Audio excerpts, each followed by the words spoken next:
Aku belum ulangan. Bukannya sekolah. Sekolah. Nanti kalau nggak besok ulangan ya. Rumah ada. Ada. Sekolah. Arti bahasa.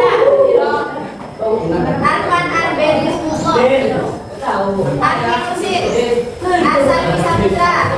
Clara Medina. Destiana. Dewi Santi. Nika Rinda. Dwi Bagas.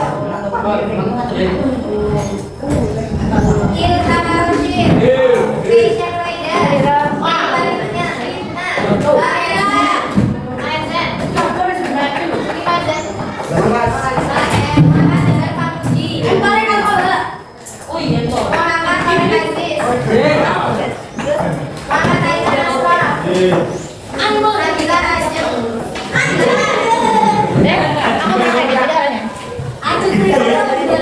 Enak kalau cukup Mas Kahanan.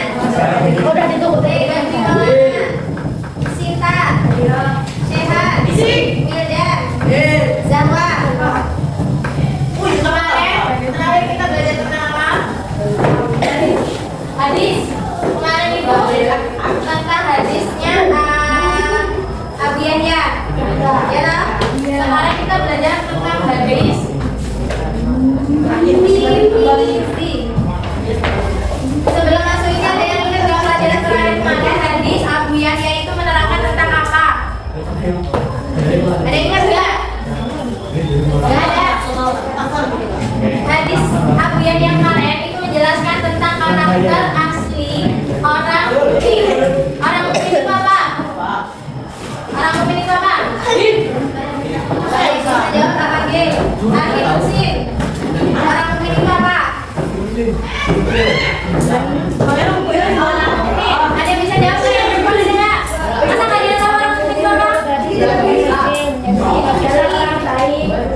Orang mukmin adalah orang yang beriman. Karakter asli orang mukmin menurut hadis dari Abu Yahya yaitu sama dan positif jika ia diberikan masalah, jika diberikan musibah dia selalu bersyukur dan berusaha keluar dari masalah tersebut. Semuanya dengerin, nanti kalau bisa nggak ada yang dengerin nanti kita turun. Nah hari ini kita tentang hadis Tirmizi dari Abu bin Abbas. Langsung M. Asal Dwi Saputra baca hadisnya.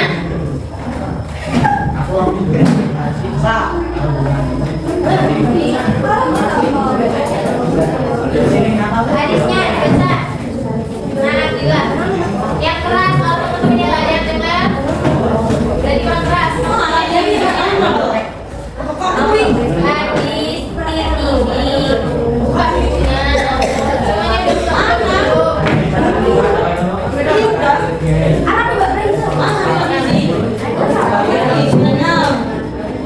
Muhammad Aiman Aziz.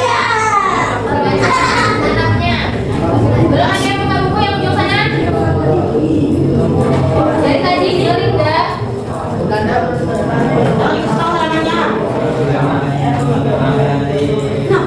Tolong siapapun yang di depan sini itu dihargai. Kalau ada yang ngomong tuh jangan ngobrol sendiri. Kalau mau ngobrol diceritakan. Baca alatnya. Ya, asal. Kedengeran kan temennya? Ya, yang keras.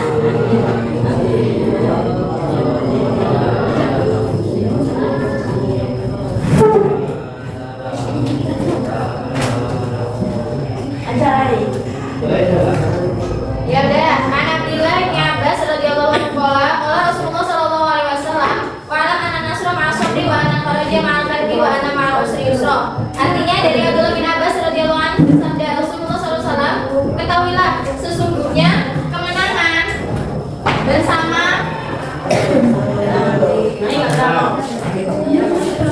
kemenangan bersama kesabaran. Selanjutnya kelapangan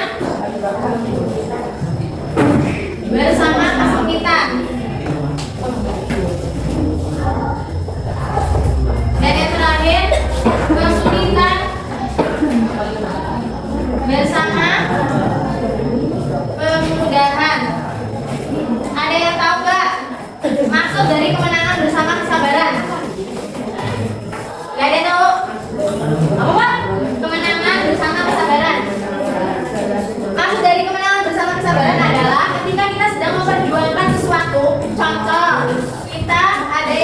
Olimpiade matematika. Ketika dia mau mencapai kemenangan, dia harus latihan, harus sabar buat belajar setiap hari, mengerjakan soal setiap hari agar dia bisa mencapai kemenangan. Orang dengan kepandaian, kepintaran di atas rata-rata, kalau IQ-nya juga tinggi, tapi dia tidak dilandasi dengan kesabaran, itu sama aja bohong. Semua yang dia lakukan itu bisa berakhir sia-sia. Jadi kemenangan, perjuangan apapun yang kalian lakukan untuk mendapatkan kemenangan itu dicapai dengan kesabaran, dilalui bersama dengan kesabaran. Selanjutnya yaitu kemenangan bersama dengan kesempitan. Kelapangan bersama kesempitan. Yang dimaksud dengan kelapangan adalah sikap yang terbuka, menerima sesuatu dengan berbaik sangka, tidak repot dan tidak menyulitkan diri sendiri. Sedangkan kesempitan itu adalah kebalikannya. Jadi kalau orang-orang yang kesempitan, orang-orang yang mempunyai sifat kesempitan ini, orang-orang yang tidak mau mengembangkan dirinya, dia merasa bahwa Allah aku tuh gak bisa, Allah orang itu lah yang bisa, aku kan gak usah repot daripada aku belajar gini-gini gak bisa, percuma. Orang-orang yang mempunyai karakter kesempitan ini tidak akan bisa berkembang menjadi yang lebih baik karena dia berpikiran bahwa dia itu tidak bisa. Nah, yang terakhir yaitu kesulitan bersama kemudahan. Di bab 5 ini dijelaskan optimis dan sabar. Orang-orang yang optimis itu pasti akan percaya diri menghadapi kesulitan yang diberikan oleh Allah Subhanahu wa taala. Allah Subhanahu wa taala akan memberikan cobaan kepada hambanya, itu tidak akan melebihi kapasitas dari hamba-hambanya. Jadi setiap hamba Allah itu pasti bisa melewati semua cobaan dari Allah Subhanahu wa taala karena Allah tahu batas dari batas dari kemampuan seseorang itu yang paling tahu itu adalah Allah Subhanahu wa taala. Di dalam Quran surah Asy-Syarr atau Al-Insyirah, maka sesungguhnya bersama kesulitan ada kemudahan. Sesungguhnya bersama kesulitan ada kemudahan. Orang yang optimis pasti yakin bahwa setiap kesulitan pasti akan mendapatkan kemudahan asal tetap berhusnudzon kepada Allah. Husnudzon apa? Husnudzon apa? Husnudzon apa kak? Husnudzon? Gak tahu, gak ada yang tahu husnudzon. Kemarin ulangan ada loh kata-kata husnudzon. Husnudzon.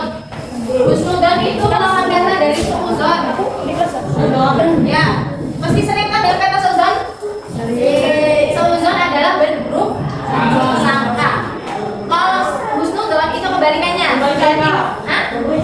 Ya, kalau husnudzon itu berbaik sangka. Kalau optimis kemarin adalah berpengharapan yang baik. Kalau husnudzon adalah berprasangka yang baik. Beda apa enggak? Beda apa enggak? Berprasangka dengan berpengharapan itu beda apa enggak? Hello? Ada yang dengerin enggak? Enggak ada. Oh, enggak ada suaranya. Berpengharapan yang baik dengan berprasangka yang baik itu beda apa enggak? Bedanya di mana?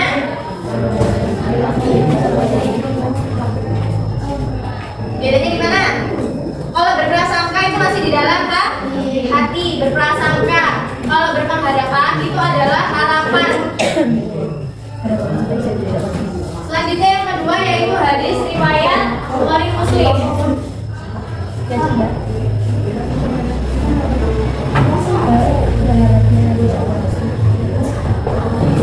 Di dalam hadis Bukhari ini dijelaskan bahwa ketika seorang muslim ditimpa sakit, kesusahan, duka, melarat dan kesedihan, jika diterima dengan kesabaran akan melapus dosa dan kesalahannya. Seringkali ketika manusia itu diberikan cobaan, diberikan musibah, ujian hidup, biasanya ada yang seuzon kepada Allah. Kadang berpikiran bahwa Allah kok nggak sayang sih masih aku sakit. Itu adalah perbuatan yang buruk. Kita berburuk sangka kepada Allah. Kita harus berhusnudzon ketika kita mendapatkan musibah, ujian atau apapun itu. Kita harus berhusnudzon kepada Allah bahwa di balik musibah yang kita dapatkan itu ada sesuatu yang Allah persiapkan untuk kita. Tahu kan ceritanya Nabi Daud? Ada yang pernah tahu ceritanya Nabi Daud? Jadi Nabi Daud itu ujiannya itu berat banget. Dari yang pertama kehilangan anak-anaknya, kehilangan harta bendanya, kemudian sakit selama bertahun-tahun, itu dilalui oleh Nabi Daud. Jujur aku ada begini. Mau 3 orang untuk masuk ke depan menjelaskan apa yang saya jelaskan tadi. Tidak akan saya tunjuk dan kalian juga tidak akan mengajukan diri karena pasti gak ada kan. Jadi kita main game, yang kalah maju ke depan menjelaskan tentang hadis, riwayat, Tirmidzi dan Bukhari. Permainannya simpel. Coba dari sini hitung. Oh.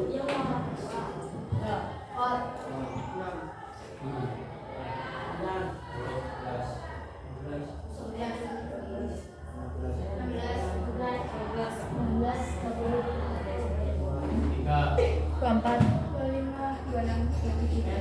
Jadi dari angka 1 sampai 20 tuh 7. Dari 1 sampai 27 kalian basic mau nyebutin berapa aja. Misal saya nyebutin angka 5. Angka 5 siapa? Kamu langsung berdiri. Angka 5 kamu langsung berdiri, kamu langsung nyebutin angka yang lain. Berapa? Pokoknya dari angka 1 sampai 27. Gak usah mikir lama-lama, langsung sebutin aja. Berapa? Jangan dibikin aja. 12. Kamu duduk, 12 langsung berdiri. 12 nyebutin berapa? Jangan sosok please. Baseng, kamu nyebutin berapa aja, gak usah mikir banget. 4 langsung berdiri.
Cukup pembelajaran kita pada hari ini. Semoga pelajaran kita lagi dapat bermanfaat ke depannya. Amin ya Rabbal.